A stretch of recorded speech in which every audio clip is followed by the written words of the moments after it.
Hi everyone, कैसे हैं आप सब। उम्मीद करता हूं खैरियत से होंगे। दोस्तों आज के इस वीडियो में हम बात करने वाले हैं वंशावली के विषय में। जी हां दोस्तों, जैसा कि आप सबों को पता है कि बिहार में जो है तेज़ी से सर्वे का कार्य चल रहे हैं और बहुत सारे ज़िले में जो है तेज़ी से सर्वे का कार्य चल रहे हैं और उसमें जो है भारी मात्रा में लोग जो है वंशावली अटैच कर रहे हैं और जब डॉक्यूमेंट सबमिट कर रहे हैं तो उसमें जो वंशावली को जो है सर्वे कर्मी भारी मात्रा में जो है रिजेक्ट कर रहे हैं और इसमें जो है लोग वंशावली बनाते समय बहुत सारे गलतियाँ कर बैठते हैं और बहुत सारे त्रुटि के कारण जो है इस वंशावली को रिजेक्ट किया जा रहा है।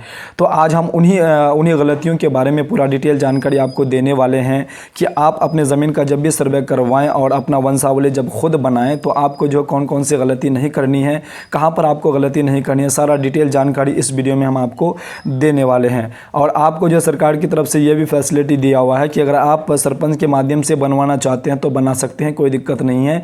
अगर आप अपने ही हाथों से अगर आप बनवाना चाहते हैं तो आप बना सकते हैं, वो भी वैलिड होगा।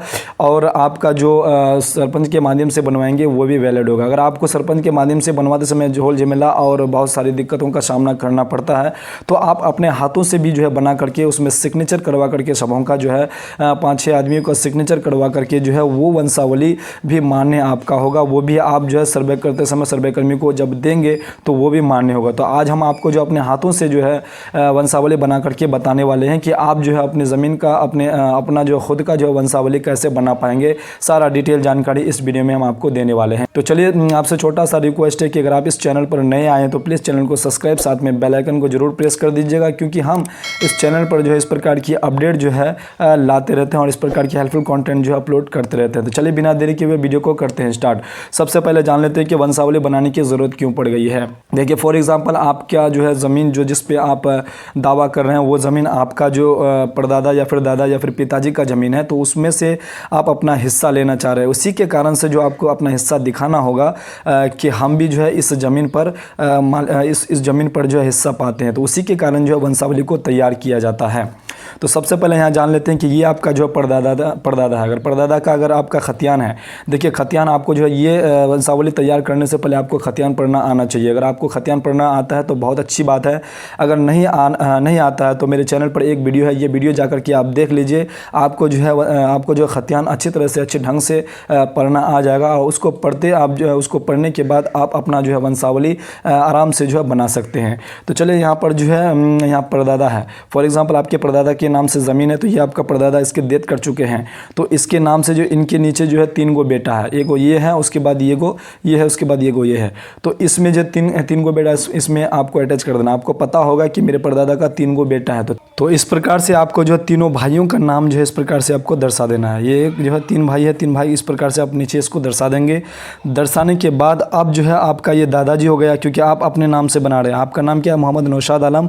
आपका पिताजी ये हो गया, तो ये आपका दादाजी हो जाएगा। तो आपका दादाजी है, दादाजी का 2 गो भाई इधर हैं, तो इन लोगों को आपको नहीं दर्शाना है क्योंकि आप अपने दादाजी से पिताजी आएंगे, आपका ये दर्शाना है। और इनका जो बेटा, इनका जो पोता होगा या फिर उसका जो बेटा होगा वो लोग यहाँ पर इसमें दर्शाएंगे क्योंकि ये भी जो है इस ज़मीन पे हिस्सा पाएंगे। क्योंकि इसका जो 3 गो बेटा है, सिर्फ इन्हीं का जो है इन्हीं का बेटा या फिर पोता सिर्फ हिस्सा नहीं पाएंगे, इनका भी बेटा और पोता हिस्सा पाएंगे, इनका भी बेटा और पोता हिस्सा पाएंगे। उनको जो इसी प्रकार से टेबल जो है नीचे दर्शाते आना है। तो आप अपने नाम से जो है अपने नाम से वंशावली बना रहे हैं तो आपको सिर्फ ये दर्शा देना है जैसे हम आपको बता रहे हैं। जैसे कि आपको इनका जो है ये आपका दादाजी है, तो दादाजी का जो है कितना आपका बेटा है ये देख लीजिए। आपका 1 2 3 4 और एक जो है आपका उसका बेटी है। ये दादाजी का क्या है? बेटी है ये। और ये 4 कितना है? ये बेटा है। 4 बेटों में से एक बेटा जो है आपका पिताजी भी है। तो आपका पिताजी जो है इस प्रकार से आपको दर्शा देना है। इसमें क्या, पिताजी आपका क्या हो गया? डेथ कर चुका है, उसकी मृत्यु हो चुके हैं, तो उसके नीचे के वारसन जो होंगे इस प्रकार से आपको दर्शाना है। फॉर एग्जांपल इसका जो है मान के चले अभी डेथ नहीं हुआ है तो इन्हीं के नाम से जो है इनका बेटा जो अभी है, इनका बेटा इससे नीचे नहीं दर्शा सकता। इन्हीं के नाम से जो है खाता खोले जाएंगे। अगर इनका डेथ कर चुका है, अगर ये इनका डेथ हो चुके हैं तो इनका जो है इनके नीचे वाला जो वारसन होंगे, इनका जो बेटा बेटी होंगे उनको नीचे दर्शाना होगा। मान के चले इनका भी डेथ हो चुका है, इनका भी डेथ डेथ हो चुका है तो नीचे को जो है इनका जो वार्सन होंगे नीचे ये लोग दर्शा करके अपना हिस्सा इसे दर्शा सकते हैं और डॉक्यूमेंट्स अटैच करके जो सर्वे कर्मी को दे सकते हैं।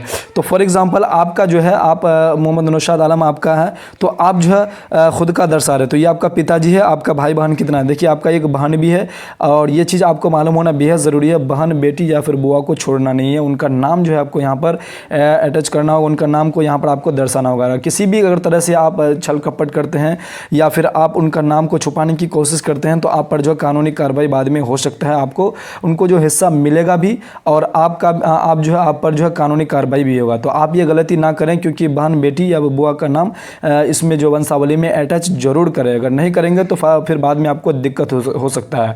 अगर मान के चलिए आप बहन, बेटी या बुआ से अगर आप अपने ज़मीन पर अगर इसमें हिस्सा नहीं देना चाहते हैं तो उसमें जो है आपको जो है एक डॉक्यूमेंट्स, एक जो है आपको पेपर लिखवा लेना है। पेपर लिखा करके जो है आप इसमें जो अटैच कर देंगे तो उनका हिस्सा जो है यहाँ पर आप नहीं देंगे तो वो जो है मान्य होगा और वो जो है वो हिस्सा आप लोगों के बीच में जो है तकसीम कर दिया जाएगा।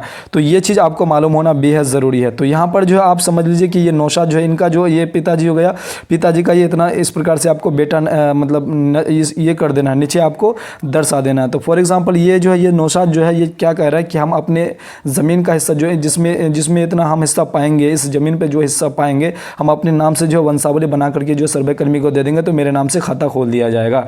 अब इन लोगों का क्या होगा, देखिए ये लोग अगर मान के चलिए अभी प्रेजेंट में इन लोगों का तो इस तरह से आपको जो है नीचे सबों का जो है अटैच करना बेहद ज़रूरी है। अगर आप अपने बहन, बेटी, बुआ का अगर नाम अटैच नहीं करते हैं तो आपको बाद में परेशानी हो सकता है। तो चलिए यहाँ पर जो है आप ये नौशाद है ये अपने नाम से जो है वंशावली बना रहे हैं। अब इन लोगों का क्या होगा, ये लोग अगर चाहेंगे कि हम इन्हीं में से जो है यही वंशावली दे करके अपना अटैच कर देंगे तो आराम से ये लोग कर सकता है। अगर इन लोगों का मान के चलिए ये लोग अभी प्रेजेंट में है, इन लोगों की डेथ नहीं हुए हैं तो यही वंशावली से इन लोगों का भी ये चारों का हो जाएगा। बशर्ते इन चारों को जो है इसमें सिग्नेचर करना पड़ेगा, साइन करना होगा, तभी जो है ये जो है चारों का मान्य यहाँ पर होगा। तो ये वंशावली जो है ये अगर नौशाद अगर करना चाहेगा तो इसके नाम से आराम से बन सकता है। अगर ये लोग इनसे भी मिल जाता है तो एक ही वंशावली से इन चारों का जो है एक काम हो जाएगा। फॉर एग्जांपल मान के चले इस व्यक्ति की जो है इस लड़की की जो है यहाँ पर मान के चले डेथ हो जाती है। अगर इसका अगर डेथ हो जाता है तो इसका नीचे जो वार्सन होंगे ये नीचे इसको फिर इस प्रकार से फिर दर्शाना होगा। फॉर एग्जांपल इसका मान के चले जितना भी बेटा बेटी होगा इसमें इसको फिर इस तरह से इसको दर्शाना होगा, तभी जो है ये फिर ये वंशावली फिर मान्य होगा। अगर यहीं तक अगर छोड़ देते हैं तो फिर इसको अलग से फिर वंशावली बनाना पड़ेगा। अगर मान के चलिए इनमें से किसी का भी डेथ नहीं होता है तो यही वंशावली से इन सबों का जो है काम चलने वाला है। और आपको जो है जितना भी व्यक्ति होंगे जो इस मान के चलिए यहाँ पर 4 गो व्यक्ति है तो चारों का यहाँ पर आपको सिग्नेचर करवा लेना है और 1-2 गवाह का और भी जो है दूसरे व्यक्ति अपने घर का नहीं होना चाहिए, दूसरे जगह का होना चाहिए, आपके गाँव का ही एक अच्छा जानकार व्यक्ति का जो है यहाँ पर सिग्नेचर करवा लेंगे तो ये आपका वंशावली जो है आपका मान्य होगा। और यही वंशावली जो है प्रपत्र 3 का एक के नीचे जो है आप अटैच करके जो सर्वे कर्मी को देंगे तो बिल्कुल वैलिड होगा और ये मान्य होगा और इसी के जरिए जो आपका ज़मीन का जो है सर्वे आराम से कर दिया जाएगा। और आपका बहन, बुआ और बेटी के जो है पर एक वीडियो हम बनाने वाले हैं कि उसका अगर नाम अगर आप नहीं दर्शाना चाहते हैं तो उसके लिए डॉक्यूमेंट्स कैसे तैयार किया जाएगा, उसका भी एक वीडियो हम जो है सेपरेट बनाने वाले हैं। चैनल पर बहुत जल्दी भी वो वीडियो अपलोड होने वाला है, वो वीडियो आप जरूर देखें। अगर आप अपने बहन, बेटी या फिर बुआ का नाम अपने वंशावली में नहीं अटैच करना चाहते, उसको हिस्सा नहीं देना चाहते हैं तो उसके लिए जो है एक वीडियो हम सेपरेट बनाने वाले हैं, वो वीडियो जरूर देखें। आई होप आपको जो है ये जानकारी समझ में आए होंगे। अगर समझ में आई हैं तो प्लीज़ चैनल को सब्सक्राइब और साथ में बेल आइकन जरूर प्रेस कर दीजिएगा और वीडियो को जो है ये जरूर शेयर कीजिएगा, क्योंकि ये वीडियो जो है बहुत ही इन्फॉर्मेशन वाली वीडियो है और ये वीडियो आपके लिए बहुत काम आने वाली है। आई होप आपको जो है सारा जानकारी पसंद आई होगा। पसंद आई तो वीडियो को लाइक, चैनल को सब्सक्राइब, साथ में बेल आइकन को जरूर प्रेस कर दीजिएगा ताकि हर एक वीडियो का नोटिफिकेशन आप तक सबसे पहले पहुंचे। तो चलिए नेक्स्ट वीडियो में मिलते हैं, तब तक के लिए जय हिंद, जय भारत, वंदे मातरम।